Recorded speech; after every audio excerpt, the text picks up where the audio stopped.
to Ravi sir. Welcome you sir for this session, second session. So now I will like to Revati ma'am to introduce our resource person for this episode. I think we have a few more minutes, right? Maybe. Yes, sir. We'll start. Fine, we'll wait. Good afternoon, everyone. Okay, let me introduce the second speaker of the second session for this session, Dr. Ravi Kumar Polamasechi, was born and brought up in Visakhapatnam and did his post-graduation and PhD in English at Andhra University. Besides having a bachelor's degree in education, his passion prompted him to obtain a Master's of Arts in Philosophy and went on to complete his Master of Science in Psychology. Completing 25 odd certificate courses from diverse areas shows his thirst for knowledge. He has 16 years of teaching experience and is working as an assistant professor at GITAM University, Visakhapatnam, where he handles both language and literature classes. In addition to handling personality development sessions, he handles papers on creative writing and research methodology for PG and PhD students. He was a resource person for different programs and actively contributed towards organizing conferences and workshops. He presented papers at several national and international conferences and seminars and published research papers in referred national and international journals. We thank you, sir, for accepting our invitation as a resource person. We welcome you all. You can start the session now. I have a small request to all the participants. Some of you please open your video so that we can take a screenshot before the starting of the session. Put your camera on. Some of the participants please put your camera on so that we can take some photograph for this session. Screenshots. Thank you.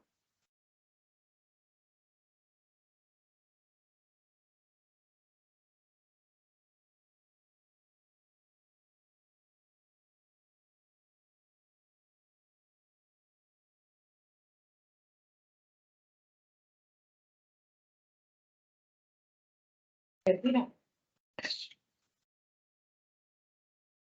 we start the session? Yes, is it done? Yeah. Okay, thank you very much. Please put off your camera. We have done with the photograph. Once again. Is it okay? Fine. Okay. We'll start the session. At the outset, I would like to thank the convener and the coordinator for inviting me for this session. Looking forward. Yeah, I'm happy to be a part of your session. Now I'll share my screen and we'll start with our roller coaster ride.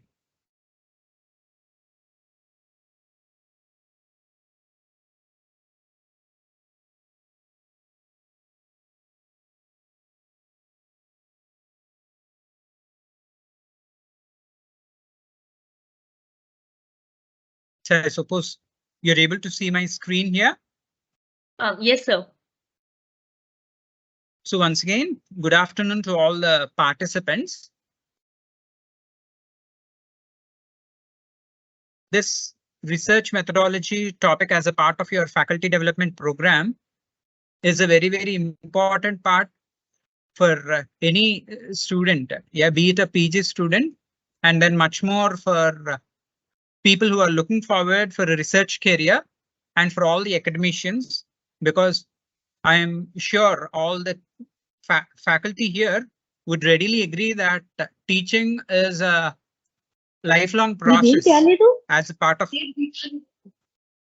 Sorry.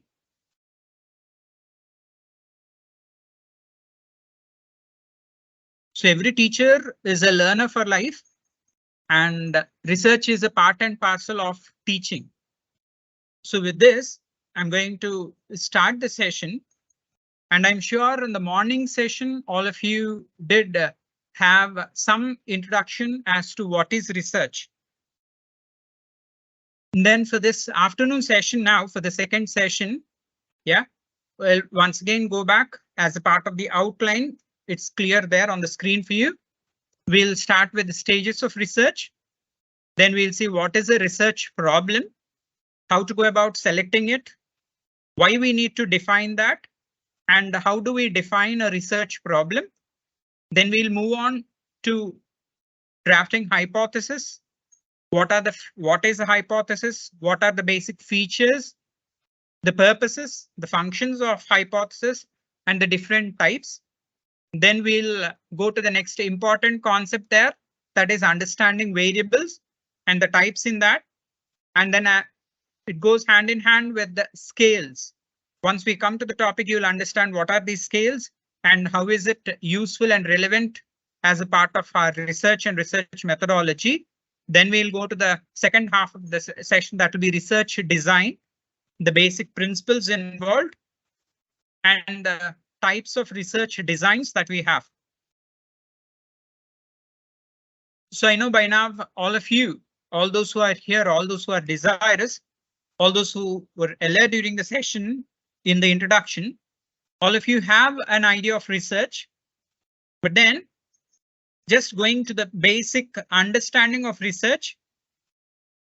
Research is a detailed study of a subject, especially to discover new information or reach a new understanding. Whenever we take up research, we always intend to add something more to the existing corpus of knowledge. So this definition is from the Cambridge University. And then this is research should prompt us to look for something different. When a common man sees light, a researcher sees the spectrum there, the VIBGYOR there. So looking for something that an ordinary person can't, and that too in a systematic manner. Moving ahead, so once we take up research, then there are different stages. First, we'll have to select the research area. For every person, there is an interest and there is something that prompts us to look, something that shows us a scope for research. Then once you decide on the area, the next thing is to select a problem that is there.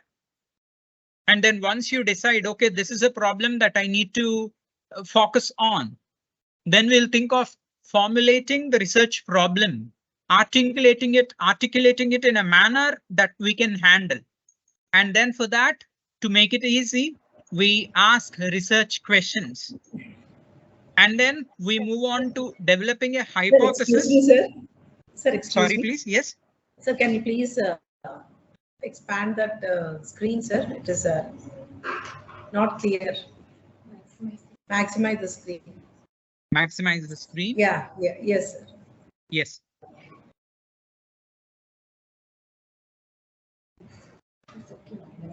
Is it better now? Yes. Oh, okay, sir. If you can, just. I've put this in a slideshow mode. Okay, sir. Okay, fine, sir. Then you can continue. Sorry for the interruption, sir. So please continue. Yeah, fine. Yeah. So then once we have research questions in mind, then it'll be easy for us to draft and develop a hypothesis that's a more focused statement of our research. With that in hand, with the hypothesis in hand, we do literature review. Then we finalize our research design. And then based on keeping the research design, according to our research design, we go about collecting data. Then we do data analysis. And then we draw the conclusions and then recommendations where required. Then this is at this stage, only after this stage, we can go to the real final drafting of our research work on paper, putting it on paper. And then we'll have to keep in mind the style guides that we have. Yeah, it can be MLA style or APA style or Harvard or IEEE. There are different styles depending on your affiliations to institutions. To which institution, where you're doing your research and where is it that you need to submit your document. Yeah, we'll follow the style guides as per the norms given there. And then we review our own work, and that's when we have a final draft. So, yeah, don't think, friends, that we are taking a break here. It's not an advertisement. Do you see any problem here on the screen? Do you find any problem? Anyone? Okay, I'm not advertising this product, please. I'm not advertising. Please don't take it that way. Do you see any problem? No, sir, it's perfectly clear. I mean, you It's can't see anything. Okay. It's I'm only on not your talking desktop. about the screen visibility and all that. Okay, fine.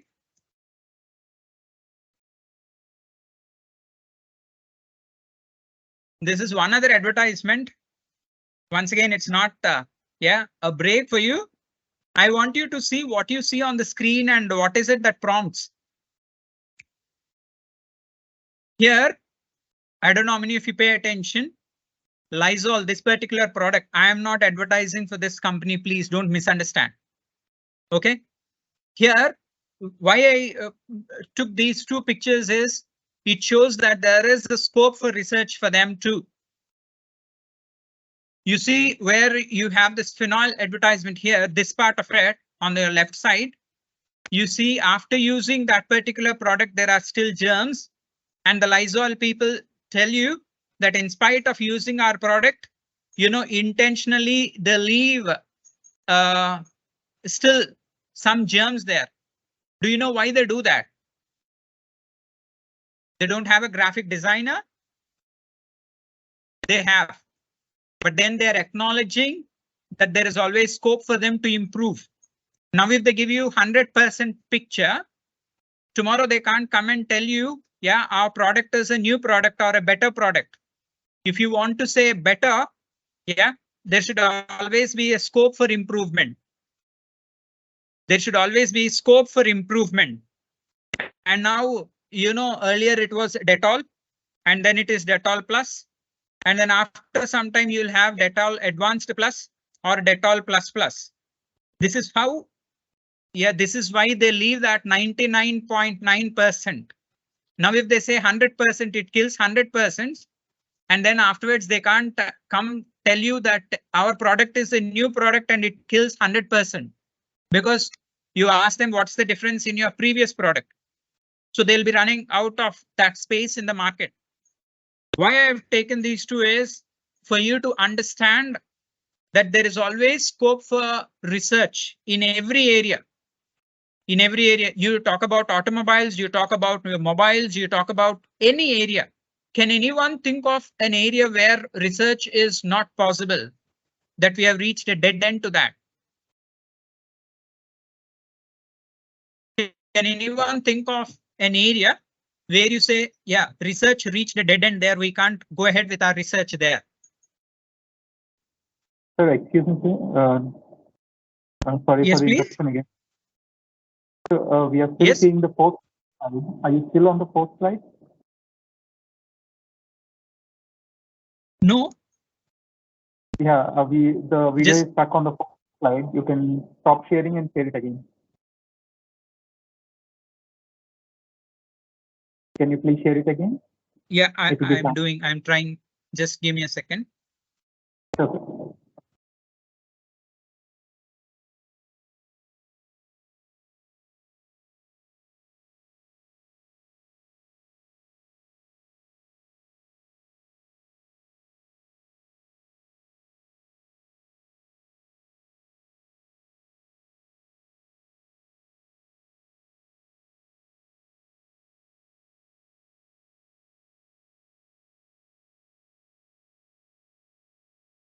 Now, what do you see? This is fine, sir. Now I can see Lysol. Yeah. Oh, sorry. Till now, you were not able to see this? Yes, sir. Yes, sir. Fine, sir. Now you can continue. Thank you. Okay. But now if I Just keep make it you can no, sir. That's fine. You can continue. now, are you able to see the slide? Yes, sir. Can you change it? Let's see if the slide changes or not. Okay. When I change it, I'll once again confirm, ask and confirm.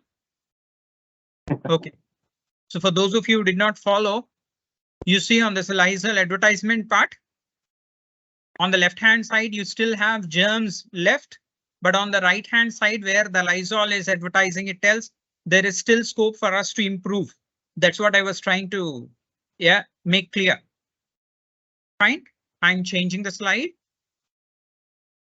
Now this is common advertisement again, but then Dettol says we are a wonderful product. We can kill 99.9. Don't think it is difficult for them to make it 100. But as I was explaining, if they say, yeah, now our product can kill 100% all germs, next time when there is a new product, when they want to launch a new product with a different feature, they can't do that. They can't say we have a new product that works like our old product. So they'll be running out. Sorry, please. Yes, please. The slide hasn't changed. It's still in the previous one. Now it has changed. So actually, even earlier when we were going for a trial run, when I'm going for slideshow mode, I suppose we found that difficulty there. Yes, it is coming slowly. Slowly. Fine. We can continue. So please stop slideshow then. Let's try it this way then. Now you're able to see this Dettol advertisement. Yes, sir. Yeah. So in this context, I was asking all our participants here. Can you think of any area where you say we can't go ahead, go take the research further in that field? That we did complete research, we reached a dead end as far as research is concerned in any area? I don't think.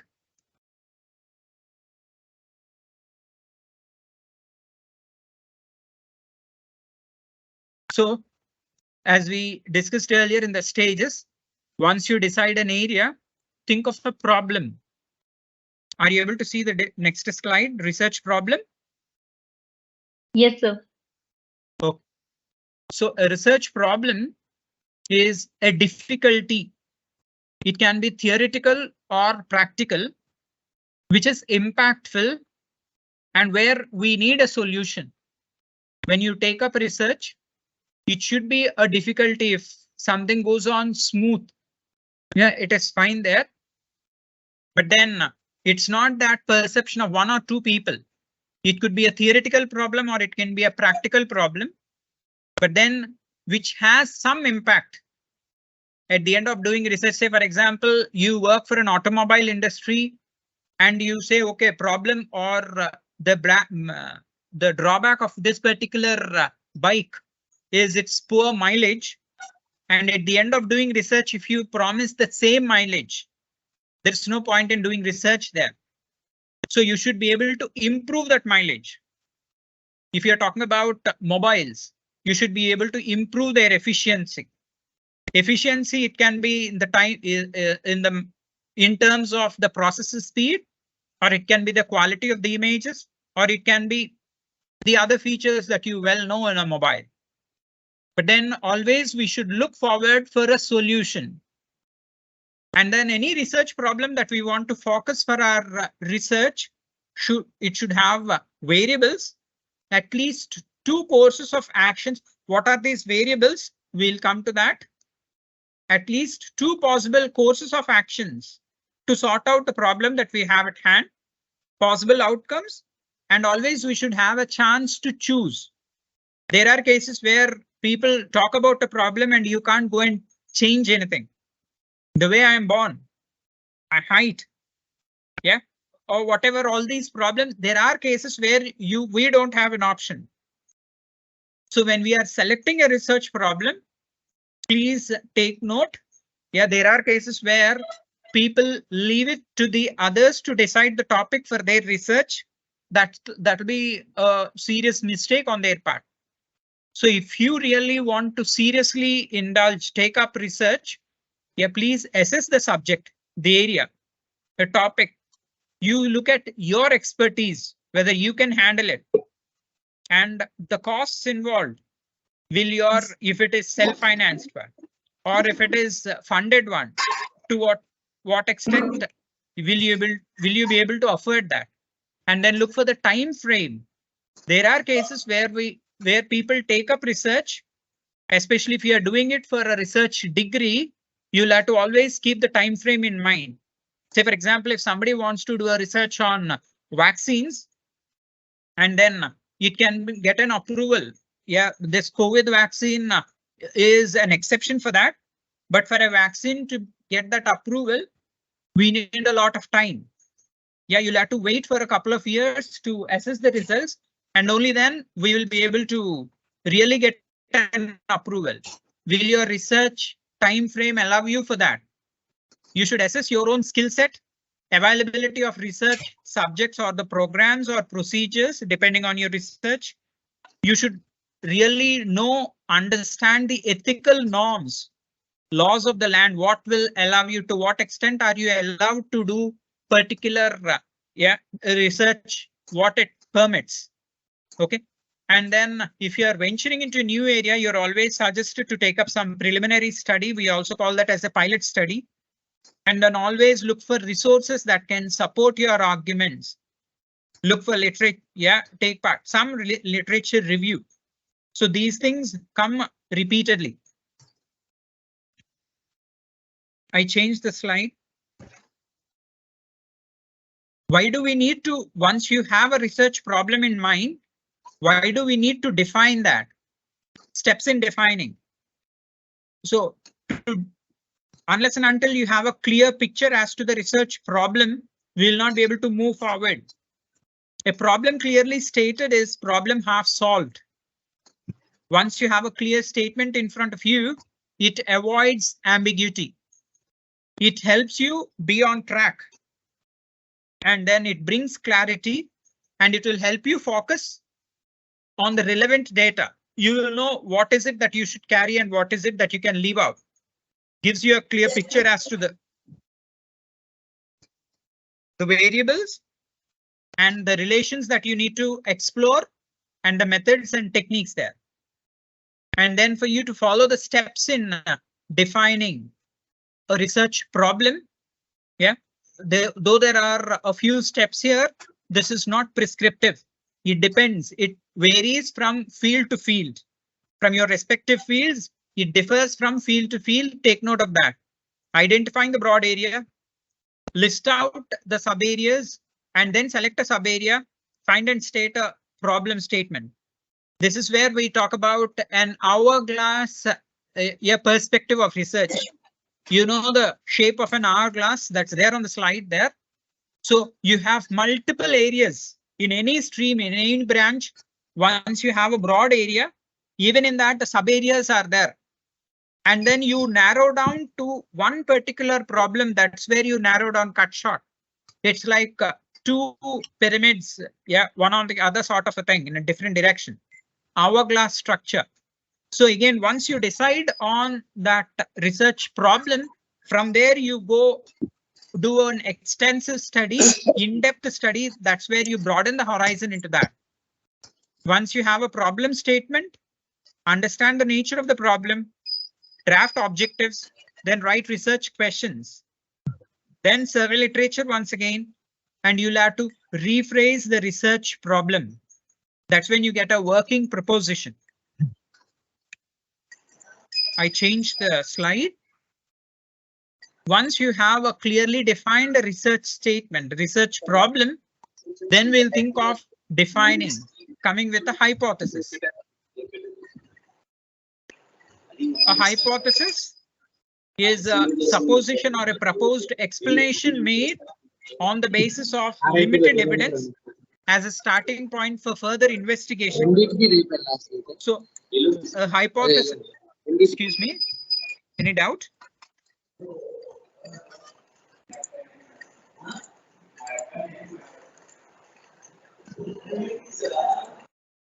Am I clear? Sorry, sir. Yes, sir.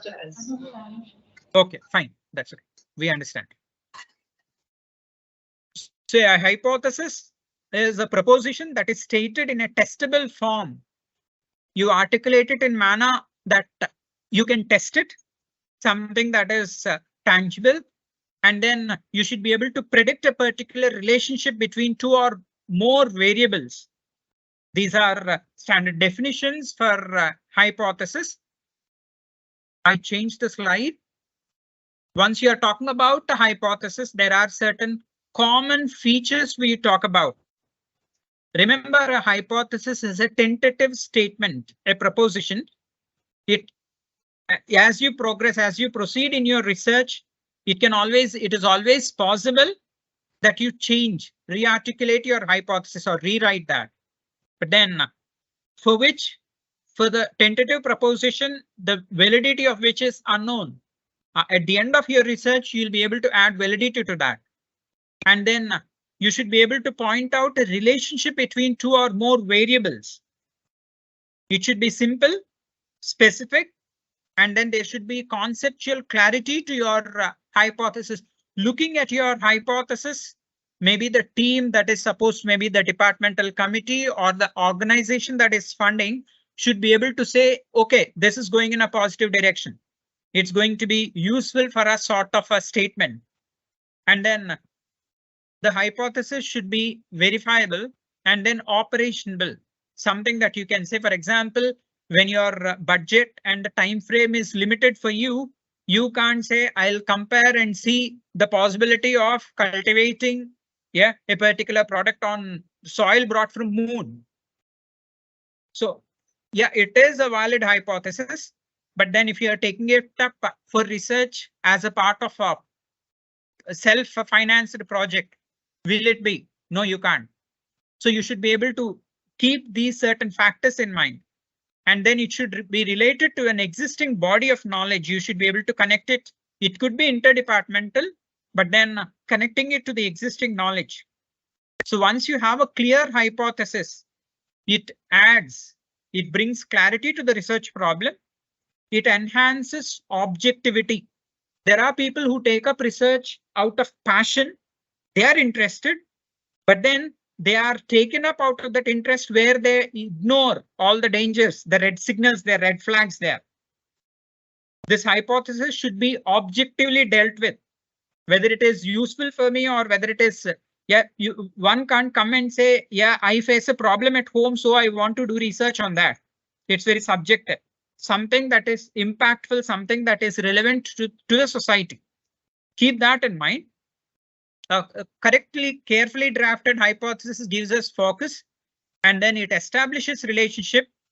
And then basing on that, when you go ahead with your research, you will be able to formulate theories, sound very good theories.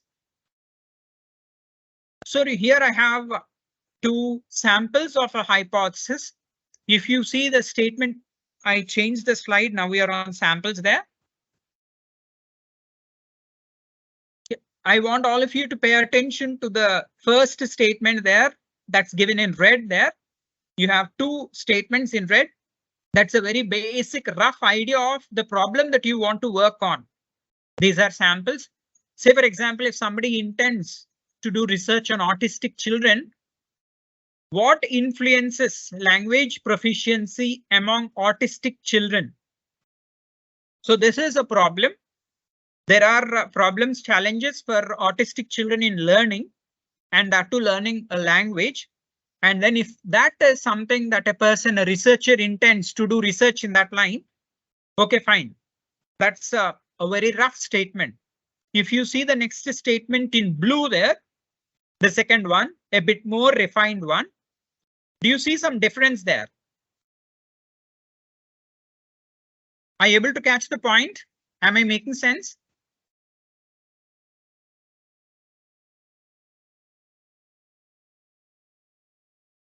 Am I making sense?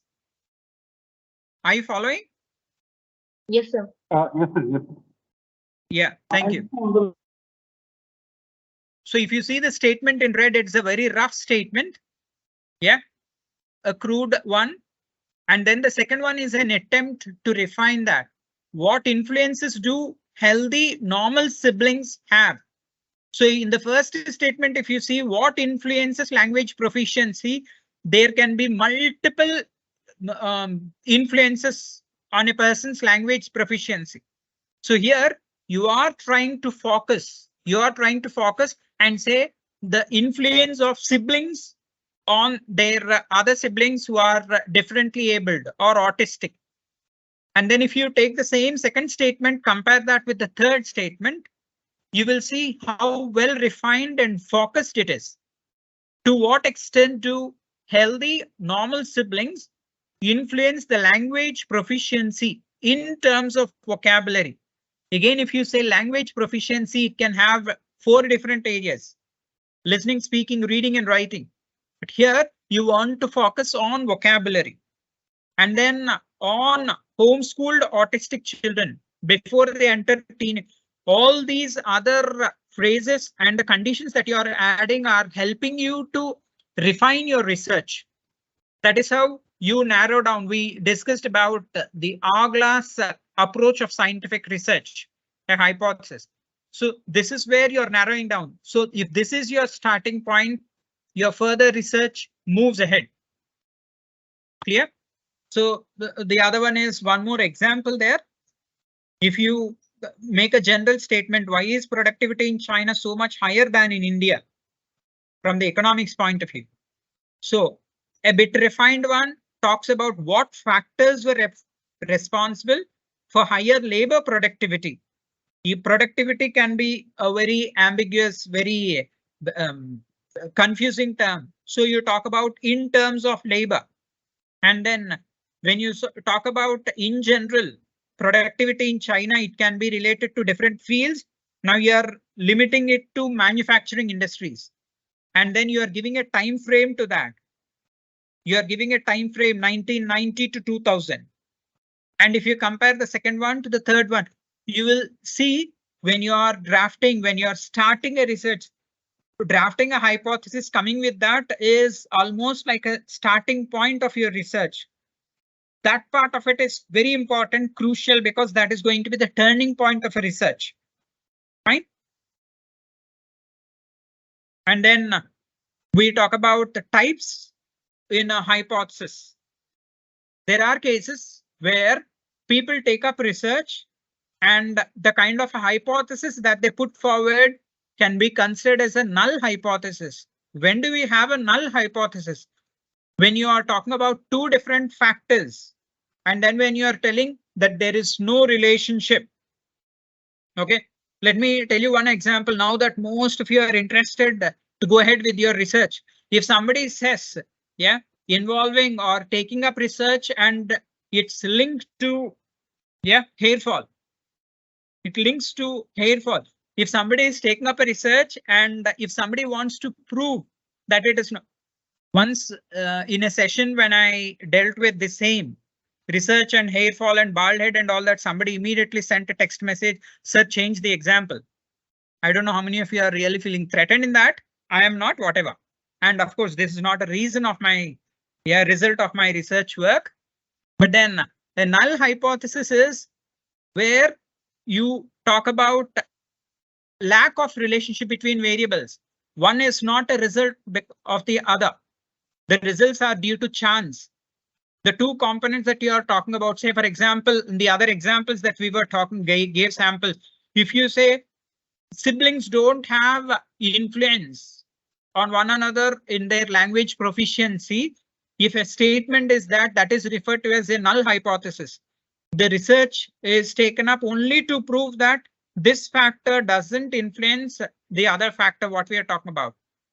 And the second one is alternative hypothesis, where you show there is a relationship between variables. You predict change. Results are not due to chance. There is a cause and there is an effect for that. When you show a link, when you show a connection between the cause and effect in a hypothesis, you refer to that as an alternative hypothesis. And then there are what we call as non-directional hypothesis, is where you predict an effect of an independent variable on a dependent variable, but the direction, whether it really positively influences, say, for example, the concept of hair fall. Yeah, the more years you spend in research, the more hair fall you experience. If there is something like that, yeah, in that way, I'm giving a direction. The more number of years in research, and the greater the hair fall that you experience, the more hair fall that you experience, for example. So if you say here you are giving a direction, but then when you have a hypothesis where you are not telling that there is a direction, but you are just stating that one influences the other, we refer to that as non-directional. In other words, you also have alternative hypothesis in that line. Directional hypothesis is where you very clearly show whether it is a positive. When this increases, when the cause increases, when the number of years research increases, the other, say for example, the time that the autistic children spend with their siblings, the influence on that, the number of hours they spend with their siblings increases, improves their proficiency. That's a positive direction. Or if you say it can be the other negative, this one, or null. But then when we talk about some of these, you should also understand, before we proceed, you should also understand research can be broadly put under qualitative and quantitative. When you're talking about problem statements, when you're talking about research design, or when you're talking about variables, we are talking about quantitative research, where you have to deal with numbers, statistics, math involved. But then there are cases where we take up qualitative research, where you are talking about the quality, the change in the quality of something, or you are analyzing the given stuff. But then in that case, how is it that we go about with the hypothesis? Because qualitative studies focus on describing or understanding and exploring phenomena using categorical, subjective measurements. When you're talking about quality, you can't quantify that. You can't come with a number there. So in that case, we don't have this regular practice of having a hypothesis. Qualitative research will not start with a hypothesis in mind. You can't have that as a starting point, because there is a low or reduced degree of specificity. When you're talking about the quality of, for example, you are analyzing a piece of literature, a short story, or a movie. Maybe you can see the movie reviews and say, okay, it is 4.5. But when you are analyzing the movie, the quality of a movie, you don't have certain numbers that you can really give that. So because the degree of specificity varies from discipline to discipline, constructing of and testing a hypothesis is challenging in quantitative research also. Say, for example, even if you talk about the sciences, say, for example, if you talk about research in psychology, the levels of anxiety, the levels of distress, the levels of depression, it's a very difficult concept to really quantify. Though you put that under quantitative research, it is very difficult for us to quantify it. It's like sometimes people get confused. If somebody goes to a doctor or your companion, or you tell somebody that you're having headache or stomachache, you say, how bad is that? You can't quantify. You can't quantify that and tell them that this is how bad my headache is. So coming to the point, the topic that we discussed multiple times so far, that is variables. What are these variables that we are talking about? Variables are measures of aspects, anything that is quantifiable. Variables is one factor that decides whether our research will fall under quantitative or qualitative research. Quantitative research is where you juggle with numbers, statistics, maths. But when you're talking about qualitative, you don't have variables there. You don't have variables there. So it will not, you can't come with numbers there when you're talking about qualitative research. So variables are concepts or constructs that can be quantified, measured, and that they can take different values. So for example, when you're talking about gender, age, you can give a particular, you can specify a number to that age. And then you may question, what is this gender all about? You have two categories there. When you say gender, I should say more than 2, of course. Yeah. Male, female, and the third gender. You have 3 possible numbers there to be given. Age, you can. Income, there is a specific amount there. Or you have a range of amount there. Weight, height, all these are specifics what we can refer to as variables. Features like effectiveness, satisfaction, impact. Earlier I was talking about distress, anger, happiness, yeah, depression. These things can be converted. I gave you an example about research in psychology. Though it comes under quantitative, some of these aspects, say for example, satisfaction levels or distress levels, stress levels, very difficult, but then still we can convert these feelings into variables with the help of scales. We'll discuss scales in a short while there. So identifying indicators related to that specific concept and by fixing levels can help form a scale. If you're talking about distress or if you're talking about happiness and all that, we will try to specify, we'll try to create intervals for that.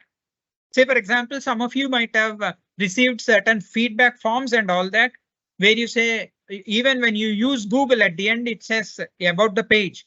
How useful was the page?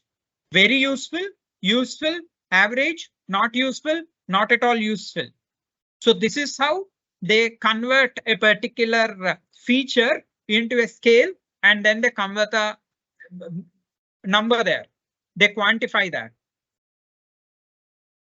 And then this is very important for any researcher who is going to take up research in the quantitative areas there, quantitative research, that is types of variables.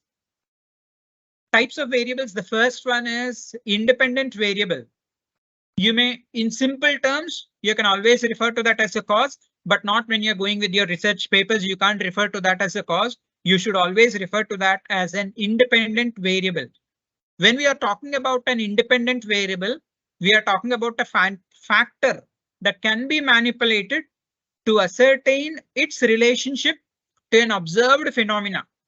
Say, for example, you are talking about children using mobile games. Say, for example, violent mobile games. And the violent mobile games, the number of hours they spend there, and then the levels of aggression. Yeah, that anger or the irritatedness, restlessness that they show in their day-to-day lives. If that is your focus, so here the number of hours that they spend with their mobiles playing, violent video games. These days you have children playing. Yeah, there is somebody there. If you want to survive, kill the other person and the whole screen goes red. Whenever you kill a person, the whole screen, this kind of a video game, if you're talking about. So the number of hours spent on playing that video games, it is a factor that you can manipulate, you can control. Yeah, every day you see that child spending 4 hours with that, you gradually cut short and bring it to 1 hour or half an hour, or you give them alternate, a different game for that matter. So this is a factor that we can manipulate. That's what is called as an independent variable. And then dependent variable. In simple terms, for us in a conversational mode, you can always refer to that as an effect, the result. So what happens in the same example that I was talking about, the number of hours spent playing violent video games is directly proportionate to the aggression levels or the anger or disturbed levels among children, among teenagers. If you say that you can't change the effect, if you really want to control the child, what you can do is you reduce the number of hours that they spend. You reduce the number of hours they spend playing that video game. That is what we can do. So when we are talking about dependent variable, we are talking about something that appears, something that disappears, increases, decreases, the agitation levels among children, the restlessness, the anger, the aggression that they show in their lives. At times it increases, at times it decreases, depending on the number of hours they spend with that violent video game. And of course, now we know even if you don't allow them to play the game, it can be the same. Okay, that's a very generalized statement. So here, this is in relation to the independent variable. What is the cause that we are talking about? The number of hours they spend with that video game. The effect is the increased levels of anger or disturbed nature in their lives. So it is the response of the subject under study. We are talking about studying school going children or children from 6th to 10th standard. The kind of aggression levels, the kind of disturbed kind of life that they show. If you want to assess that, you can't change their behavior there. Just because you can get angry or you can give them chocolates, you can't always control. Overall, if you see their lifestyle, the kind of their interactions, give and take in the classroom or outside the classroom while playing and all that, if you really want to change that, you should be able to change the number of hours that they spend playing these violent video games. These are the two very basic, very important variables that we talk about when you are talking about quantitative research. And then the next one is extraneous variable. So when we talk about extraneous variables, it's a variable not being investigated, but can affect the outcomes. There is always a possibility that for you, you are only trying to research, find the impact of playing violent video games, and then the aggression levels or the disturbed nature or the anger levels among children. If you think, if you are studying, one is an independent variable, the number of hours the video games they play, and then the dependent variable is their behavior. If this is the cause and effect there, the extraneous variables is something that you are not taking into consideration. So what are they? Again, there are three types in that extraneous variables. First one, organismic, that is subject related, that particular candidate related. Depending on the age, it changes. So, depending on the gender, it changes. The number of hours. Say, for example, imagine you are studying 10 girls of the same age playing that same violent video game and 10 boys of the same age playing the same violent video game. You may see a difference in that based on the gender, but you are not taking gender into consideration for your study. Then it becomes that gender becomes an extraneous variable. IQ levels. People who have higher IQ levels, what happens with the video games and their behavior, their age.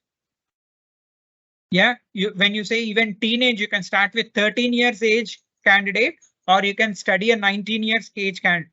But then you say, no, my focus is only children playing, teenagers playing. I am not specifying the year, the age of that person.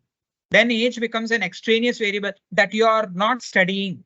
But remember, it can always affect the outcome. It can always influence the behavior of the child.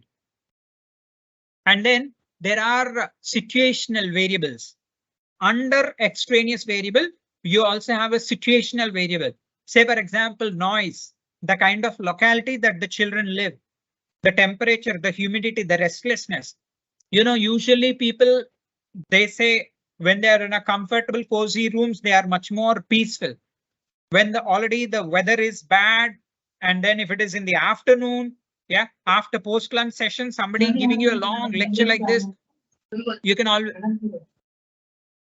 Sorry. Okay. So these situational, the environmental, the surrounding factors also there can be. Say, for example, children who are born and brought up in a family where it is peaceful, everything is peaceful. Yeah, fine. But then children who are experiencing kind of domestic violence at home, either they are abused or they are witnesses to domestic abuse at home, their behavior is different. You can't always tell it is because of the video games they play. And then sequential variable under extraneous variable is the impact of repeated tests, exposure. So, for example, a child, for example, just for the sake of your experiment, you are expecting a child to play some video games. But then there is somebody who is playing all through. So there is a difference in that. But if you are not taking these into consideration, you make them as extraneous variables. And then confounding variable. Say, for example, if you are talking about confounding variables, you also refer to that as intervening variable. It is an unmeasured third variable that influences or confuses the relationship between variables, suggesting the presence of a false correlation. It gives you a false option there, a false connection. But then it can always provide you with an alternative explanation if you are neglecting that. Say, for example, the same example, when you think of when you are studying children who play video games and the levels of aggression, you were talking about their age, you are talking about their IQ, you are talking about their gender and all that. One thing that you might have missed, but that plays a very important role, is violent movies. Because you ask the children or the mobiles that they have access, you know how many hours that they can spend with each app. Keeping that in mind, you are jotting down for your research, you are jotting down the number of hours that they are spending. But then you don't know how much time that they are spending watching the other movies where there is a lot of violence. So obviously that can have an impact when you are, when your result can be misled. Yeah, you refer to that as an intervening variable. And then you have two other active variable or attribute variable. Active variable is something that can be manipulated. Say, for example, the kind of, say, for example, a reward, a punishment that you can give, or a teaching method. I take a semester coursework for a group of students, and then their performance is, yeah, okay, at a certain point. But then when I change that variable to a different section, to a different set of students, I use a different method. So whenever there is a variable that can be manipulated, I can change the teaching method. That becomes an active variable. There are certain factors that I cannot change. When I receive a set of students, I can't change their IQ just for my research. I can't change their socio-economic status. I can't change their situation at home. Say, for example, people who are living with single parent, or yeah, there is always a domestic violence at home, or the locality that they stay, there is always a lot of disturbance. I can't change those. Whenever there is a variable is something that can be measured, something that has influence on the other factors, but something that I cannot manipulate, I refer to that as attribute variable. We have quantitative variables where you can come with the precise measurements. We refer to that as quantitative variables. In that we have two types. One is continuous quantitative variable. It can be measured in a degree of fineness. Say, for example, if you are referring to a particular person's age, yeah, in your class, in your set of students, you may take, you can ask all the students who are 18 years old, 19 years old, 20 years old. There is a fineness in that. Even in that, you can exactly ask, yeah, 20 years, 1 month, 20 years, 2 months. You can days, months, years, even height, even IQ. There is a specific digit that you can. When you have something like that, we refer to that as continuous. But then when you have a discrete quantitative variable, something that cannot be measured with fineness. Exact, there is a fixed number for that. Say, for example, members in a family. You have 3, you have 4, you have 5. You can't have 4.5 there. You can't have 5.5 in a family. So there is fixed this one. But if you talk about age, when you have set of 10 students, one student can be 19 years, 2 months, 3 days. Somebody else can be 20 years, 1 month, 1 day. Anything like that. There is more accurate measure. And the second type of variable in that line is categorical variables. When you are referring to a particular kind there, where you can't. Say, for example, earlier I mentioned about gender, race, religion. And under categorical variables, we have 3 types. One is a constant. You have only one factor. You are studying automobiles. Your research is in the automobile sector. You are comparing all the vehicles, all the automobiles that run on petrol. So that factor, that is a variable, but that's one factor, that's all.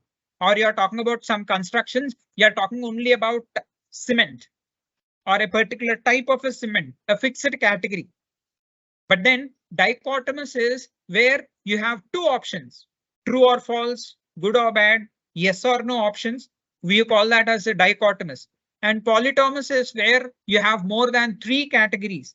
Say, for example, you talk about religion, you talk about attitudes, where if you are talking about attitudes, you talk about satisfaction, strongly agree, neutral, disagree, strongly disagree. So you have a different set of points there for us to work on. So here, when you have that fineness is missing, say, for example, earlier when I was talking about research in psychology, if you're talking about distress levels among children, what happens is that is a very difficult task for us to quantify. So where I told you, we will convert that into scales. Once you convert this feeling or an emotion or an experience, if you can put that on scale, you can use it for quantitative analysis, quantitative research. In this, there are four different types. One is nominal or classificatory. That is based on one common factor. Say, for example, male, female, or religious affiliation, what category it is, you just have 1 point there. And if you're talking about ordinal scale or a ranking scale, you're talking about a common factor. There is something what we may see as ascending or a descending order. It reflects the magnitude. Say, for example, if you are talking about a particular person's socio-economic background, their financial status, you can talk about rich, yeah, middle class, poor, or above average, average, below average. You have a cutoff point there. And then if you talk about intervals, you're talking about some common factor with an ascending and descending order there reflects, but the regular intervals with starting and ending points. Say, for example, if you're talking about temperature, you have an example there, temperature, you have Celsius and Fahrenheit there. You have regular intervals, yeah, the temperature levels, but then the starting point, ending point can vary from scale to scale. If you're talking about a ratio, you're talking about a fixed starting point. That's always a zero. That's always a zero. There are cases where you say on a scale of 10, where do you put yourself, or how do you rate the movie? Say, for example, earlier we were talking about movie reviews, right? So if you talk about a ratio. Are you following? Am I clear till here?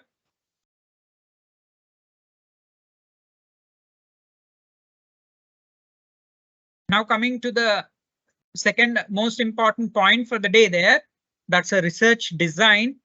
We talk about a conceptual structure, a framework. So research designs are like blueprints for us.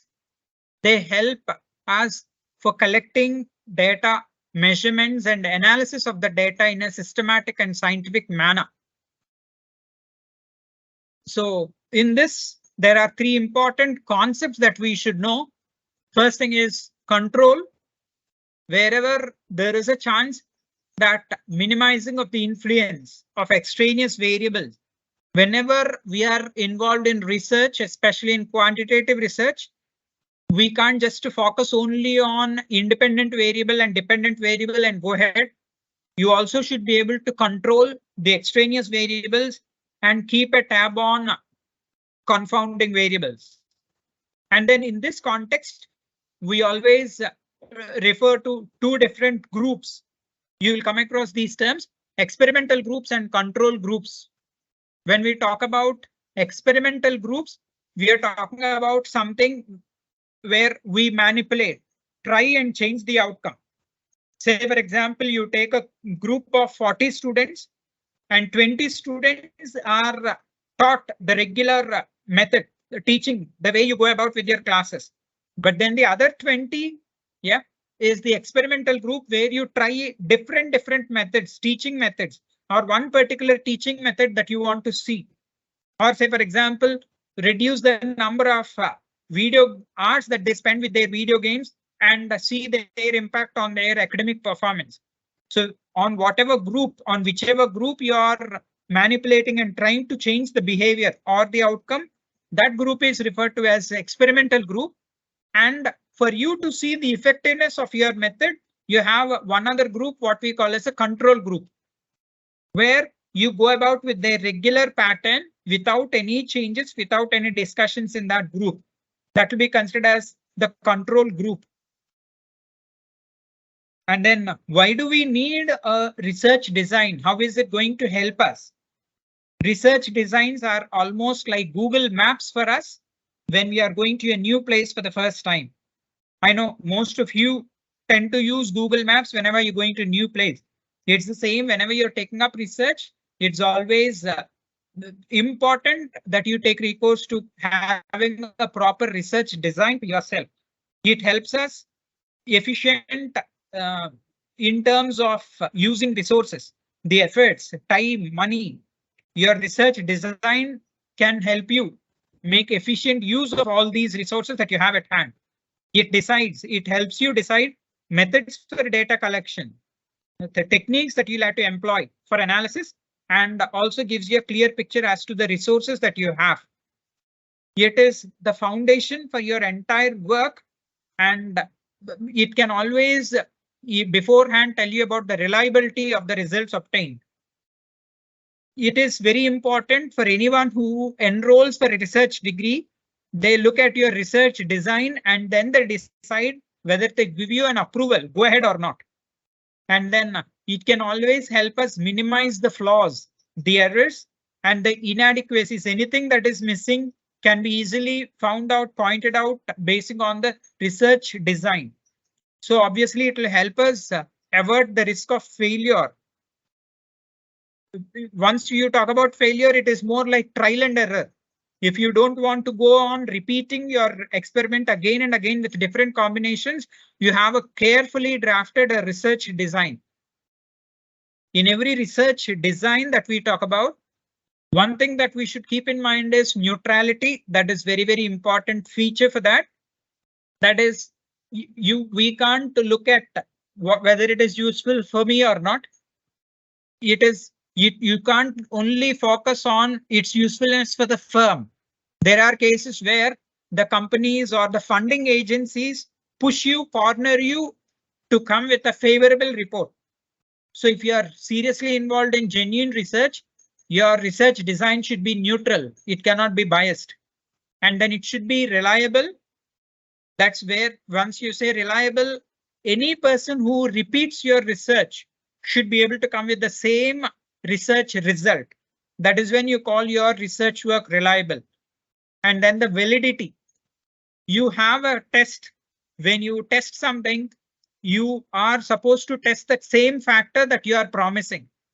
When your tests assess what it intends to assess and measure, that's when your research will become considered as validity, valid research. Generalizations. At the end of your research, once you have a result, you should be able to apply that. You should be able to generalize that, apply it elsewhere. And then once you are planning, once you are coming with a research design, remember, it should be a clear statement of the research purpose with clear indication as to the procedures and techniques, the population, the kind of subjects that you are selecting, or the programs or the procedures, whatever field you are doing your research in. And then you should be able to anticipate objections to your research. What could be the possible risks involved in your research, the objections where you may not be able to proceed further. And the methods of processing and analyzing data should be hinted there, and the tentative timeline. So in any research design, before we finalize the research design, there are a few things what we refer to as the basic principles involved. That is, replication demands that an experiment is taken up more than once. Say, for example, I can't conduct a survey or I can't conduct a test or an exam on one group of students, and basing on that one particular test, I can't decide and tell that this is this. I should repeat. The more times I repeat, the more accurate my results are. So keeping the time frame in mind, you should always go about repeating the experimental procedures to come with the accurate data. Remember, your research can become futile or meaningless at the end of the day if somebody who repeats that experiment can't come with the same or a better result. You talk about an automobile, you talk about the mileage, and you promise your particular design of a particular vehicle gives 60 kilometers per liter. Anybody who repeats, who takes up that research, who takes up that particular mobile and tests the mileage, it should give at least 60% or more than that. Not a decimal, even 59.9 is not accepted in research field. So for that, what you'll have to do is you repeat the tests again and again. So, you know, on an average, you know the result there, and then you can give the statistical accuracy. Always play safe. You go with the least number. So anyone who does it, even in other conditions, will have a better result. So anyone who repeats the experiment that you are doing should be able to get that same result or better result. And how is it possible? How is it that you can assure that? That is through replication. And the next important factor is randomization. That randomization principle in a research design demands that experimental units, say for example, I want to test my teaching methods, or I want to test the aggression levels of students playing violent video games. I should be able to select the students or the children at randomly. I can't have one particular idea in mind. I can't tell I will take children from international school or I'll take children only from the government school. I cannot start my research with any bias. So the students the children that I get, the subjects that I get, the participants of my research are supposed to be taken up at random, where I can rule out the influence of extraneous variables. I told you the variables that I'm not going to study unless and until the population, the choice of subjects is random. There is always that risk of influence of extraneous variables. And then local control or error control is one other factor where it demands balancing and standardizing the composition of subjects when forming groups. Say, for example, in a class of 60, if you want to divide them into 4 groups for a different task. If you ask the students, divide yourself into 4 groups, you know, all the like-minded people will go into one particular group, and that way it can be gender based, it can be IQ based, or all the students who work hard and study, that sort of group. But then for a particular research, whenever you want a kind of standard composition, that particular distribution of subjects into groups should be done in a systematic manner. That's what we refer to as error control. And then coming to research designs, we have 3 types in this. Different types in research designs. And the first one is experimental research design. Experimental research design. The first one is in that experimental research design where you take up experiments, you do experiments for your research as a part of your research. And the first one is pre-experimental, in that where all the subjects are studied before and after exposing to the variable. So you want to see, you came across a different method, or you came across a different composition of a fuel, or it can be preparing an item at home, it can be anything, or for that matter.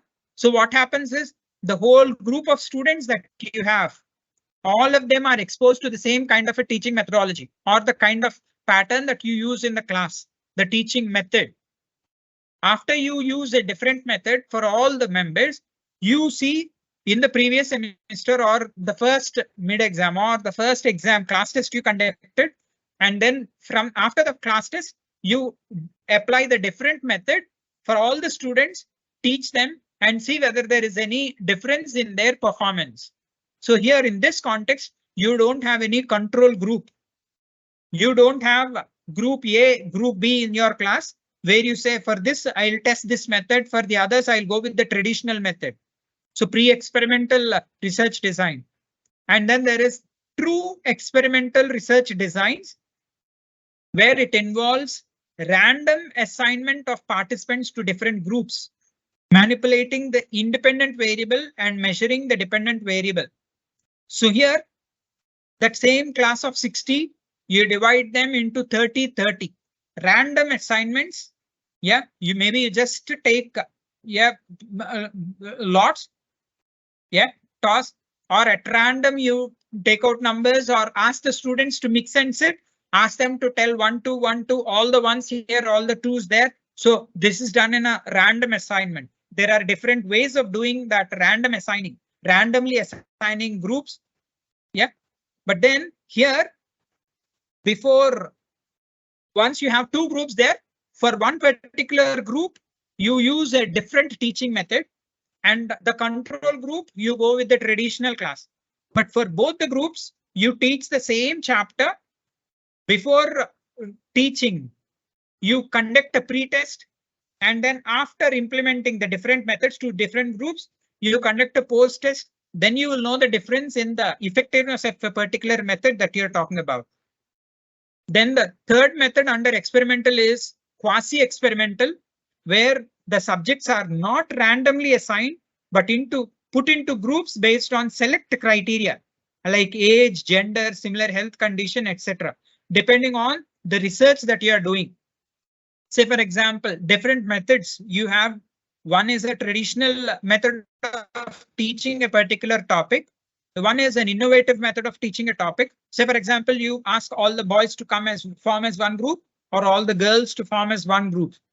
Or you take their grade cards and then the toppers in one, or that way when you are doing it, you will see which method is effective for which one.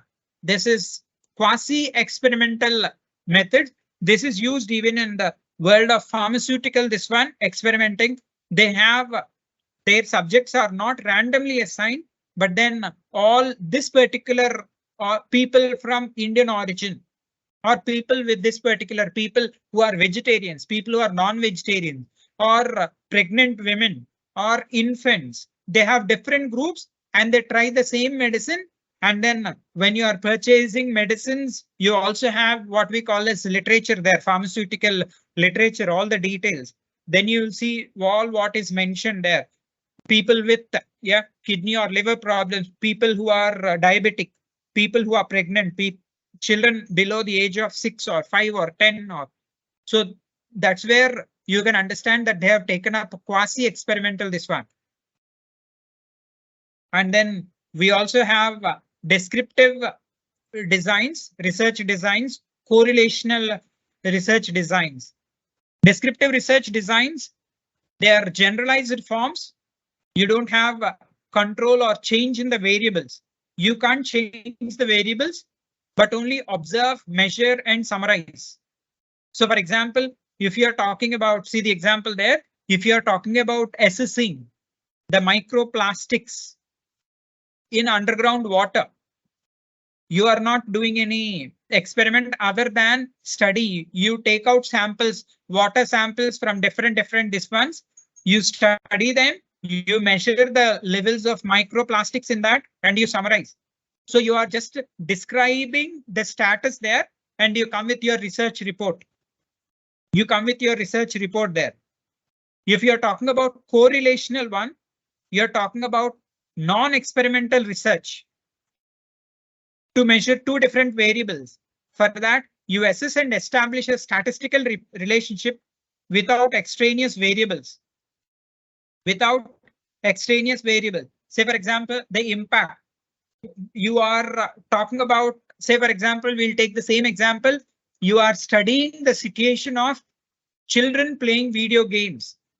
The number of hours, the increase in the number of hours with the video game increases the level of their anxiety levels, depression levels, disturbed nature. You come with a positive correlation there. Yeah, this increases, the other one increases. This decreases, the other one decreases. And then if it is a negative correlation, you are in a research where if this decreases, if one factor decreases, the other factor increases. Say, for example, the number of hours with playing video games in general decreases, their academic performance increases. It's a negative correlation. And there are factors where you don't have a correlation at all, where you are assuming that there is a relation, but then at the end of your research, you say that it is not related. It is not related.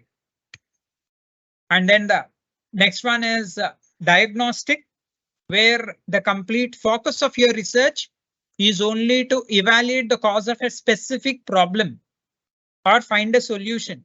There are certain rare cases, yeah, people with differently able cases, 1 or 2 cases, or in a particular situation, something happened. It can be in the manufacturing industry, it can be in our classrooms, it can be in the health sector, wherever there is a particular issue. Your complete focus is only to find out why that particular issue or the problem is coming. In that case, your research design starts with tracing the inception. When did this particular problem start? And then you see where did it start, how did it start, and what can be the solution. That can be a diagnostic research design. And the next one in this category is explanatory research designs, where we try to explain why something occurs. So far, people did not take up much of research, did not go into that. When you have limited information available for these things, we always fall back on the available materials. We refine research questions. It is based on literature research, in-depth interviews. You interact with people, you observe, you take up case studies. Case studies are taking one individual case and doing an extensive study in that, or you have a focus group for that. After doing all that, your complete research is intended or focused on explaining a particular phenomenon. Fine. And then all through, when you're talking about a research problem or when you're talking about a hypothesis, when you're talking about research design, these 2 factors, the quantitative, qualitative research categories, play a very important role. When you're talking about quantitative research, your research design is supposed to be fixed. But for qualitative, you don't have a research design. Even if you are proposing, okay, this is how I'm going, it's always open, it's always flexible. Quantitative research starts with ideas or hypothesis to test. You have a hypothesis, your research is focused only on trying to prove that hypothesis, trying to say, yes, my hypothesis is correct. But then whereas in qualitative research, you do research and you come with different ideas. This could be the reason. You come with theories. At the end of your research, you come with a statement telling that this is because of this. You don't have any speculation. You don't have a starting point to start with. And then quantitative always deals with math, statistical data sets to analyze. But then qualitative focuses more on summarizing, classifying, analyzing ideas, views, and opinions. They are very, very subjective. Quantitative research is very objective, where it is possible to test, where it is possible to measure, where it is always possible to repeat that same experiment under the same conditions. But then, whereas qualitative, it is very, very subjective. You should only focus on understanding, and it is a very, very complex one. There are certain factors, certain situations. It changes from situation to situation, context to context, and then you can't always say that this is what is going to happen again. This is what is going to happen. You can't predict it always. So quantitative research is always closed questions. You have fixed answers. Qualitative research is very open-ended.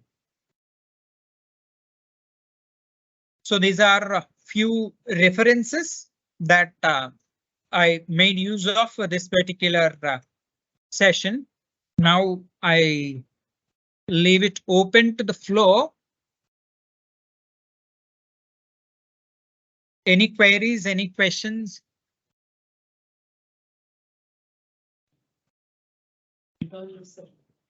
Good afternoon, all of you. Now the session is open for questioning. If anyone want to ask any questions, you can ask to our resource person, Ravi sir. Sir will be very happy to reply your answers.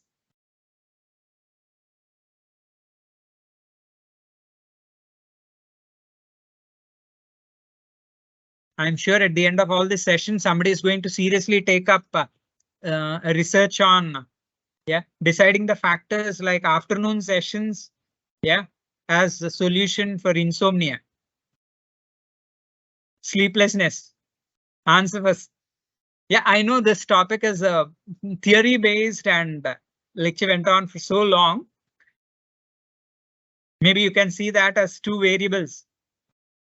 Independent variable, long lecture, and then dependent variable, levels of sleep. But your session was very interactive, sir. Thank you. Hope people did benefit. Feel free to ask questions, and though I can't assure that I'll answer all your questions, I'll always get back to you.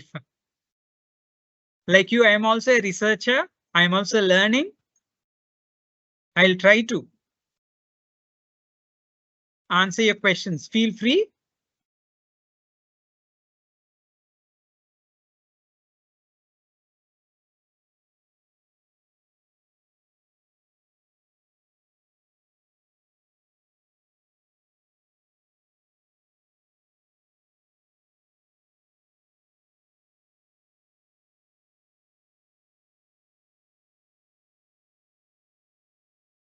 So it means, sir, that your session was so interactive that there are no questions left for the audience. They understood everything.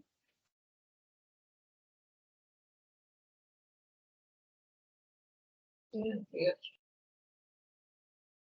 that is the case, I'll be the happiest person. Every teacher hopes for that.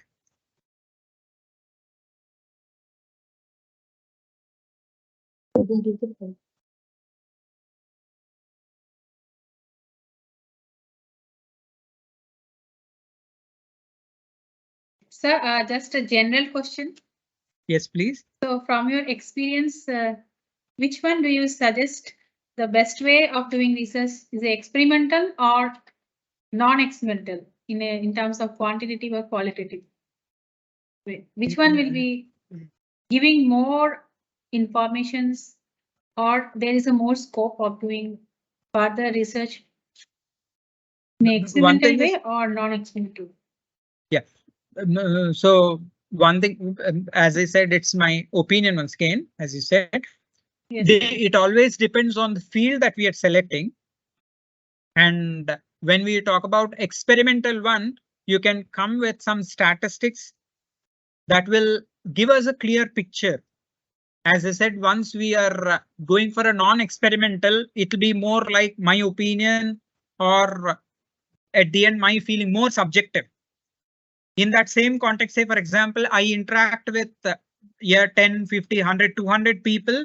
I see their feelings and I come with a supposition and I ask and come with my research paper. At the end, it's very subjective. You take a different set of 200 people. Yeah, it can agree to this or it can be different, opposite. Whereas if it is experimental, but not all the fields will permit us to decide that. Yeah. If it is experimental, we always have a quantified this one, the percentage, and it will be a challenge for the next researcher to come with a better method. Yes, I also totally agree with you, sir. Thank you. Because once we are quantifying, for anyone who wants to see whether we did genuine work or not, as I said, we'll always have to focus and see that anyone who repeats the same experiment should get our result or a better result. It's always good if they get a better result. That's what we always play safe in that. Say, for example, even I was talking about giving the example of a vehicle and the mileage. They promise 65, 70 kilometers per liter TNC apply. So that also they are very, very careful. Under conditions, I know people in the mechanical stream and all that, they understand. if it is, if they promise 60 kilometers per liter and TNC apply under laboratory conditions where you don't have a pillion rider and then a smooth platform, then they get it. You bring it onto the road, you can't. But then they can always prove that they will show you that 60 kilometers per liter in their laboratory. Yes. Research always should go with an evidence. That's what we are talking about. Thank you so much, sir, for your explanation. So yeah, I will this session by thanking for enlightening us with his vast knowledge and experience and discussing so lucidly and giving all the information which is also relevant to the topic of our FDP, that's like selecting research problems and the types of variables, quantitative way and categorically, and how to do the basic research, how to go into the problem and the types of experimental research. So it is a really good session for all the faculty and the students. Especially, I will like to say that for English department faculty, they can start today itself thinking of a problem and just go to the field and collect data. And who is already in the research, they will also get benefited with your talk. So I'm really extremely privileged to have you as a resource person in this FDP program. Thank you so much, sir. And we will be meeting in future also for so many other programs. So we invite you. Yeah, thank you very much, ma'am. I feel privileged for being invited. Thank you for giving me this chance. Yeah. Thank you very much.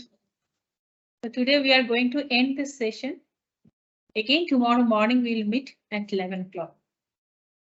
So till then, bye and have a nice day.